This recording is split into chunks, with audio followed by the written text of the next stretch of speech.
മുഖ്യമന്ത്രി മാറണമെന്ന് CPI യോഗങ്ങളിൽ ആവശ്യം.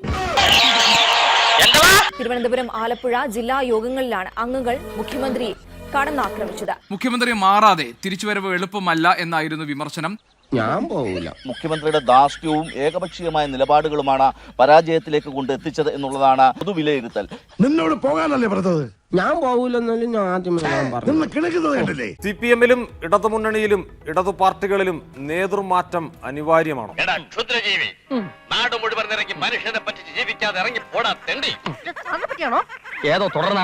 നേതൃമാറ്റം അനിവാര്യമാണെന്ന് പറയുന്നത് നമ്മളല്ല, സി ദിവാകരനാണ്. പൊതുവെ ജനങ്ങൾ ആഗ്രഹിക്കുന്നത് ഇങ്ങനെ പോയാൽ പറ്റില്ല എന്നാണ്. ഇങ്ങനെ പോയാൽ പറ്റില്ല.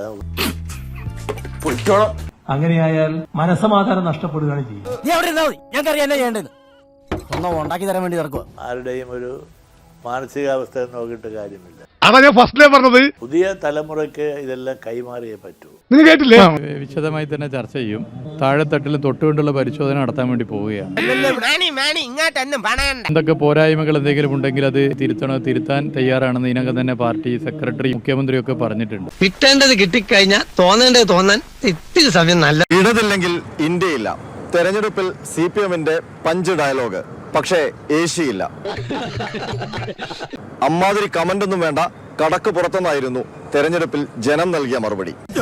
ഇതിനാണ് അവനവൻ പാരാന്ന് പറയുന്നത്. സാധാരണ പാർട്ടി പ്രവർത്തകർക്ക് പോലും വിശ്വാസമില്ലാത്ത, അവർ എതിർക്കുന്ന നേതാവായി പിണറായി വിജയൻ മാറി. ഞാനും ചെയ്തില്ല. അതെ, നീ ഒന്നും ചെയ്യുന്നില്ല. CPM-നെതിരായിട്ടുള്ള വികാരം എന്ന് പറയുന്നില്ല, ശ്രീ പിണറായി വിജയൻ എന്ന കേരളത്തിന്റെ മുഖ്യമന്ത്രിക്കെതിരായിട്ട് രൂപപ്പെട്ട വികാരമാണ്. ഇതൊക്കെ തന്നെ സൂചിപ്പിക്കുന്നത് CPM-ന്റെ ഏറ്റവും വിശ്വസ്തരായ വോട്ടർമാർ കൈവിട്ടു എന്നുള്ളത് തന്നെയാണ്. എനിക്ക് ആദ്യമേ സംശയം ഉണ്ടായിരുന്നു. ഒന്ന് ഭരണവിരുദ്ധ വികാരം, മറ്റൊന്ന് മുഖ്യമന്ത്രി അടക്കം ഉൾപ്പെട്ടിട്ടുള്ള വലിയ രീതിയിലുള്ള അഴിമതി ആരോപണങ്ങൾ. ചെയ്തിട്ടില്ല. പ്രത്യേകിച്ച് നമ്മുടെ സംസ്ഥാനത്തിന്റെ ക്രമസമാധാനം ഏറെക്കുറെ ഭദ്രമാണ്. അപ്പോൾ അതുകൊണ്ട് ആരോഗ്യകരമായ ഒരു പരിശോധന നടത്തണം. നിങ്ങളൊരു കാര്യം മനസ്സിലാക്കണം, എല്ലാം മുഖ്യമന്ത്രിയുടെ തലയിൽ വെക്കണം. മുഖ്യമന്ത്രിയുടെ ശൈലി ഞങ്ങൾക്ക് അറിയാലോ.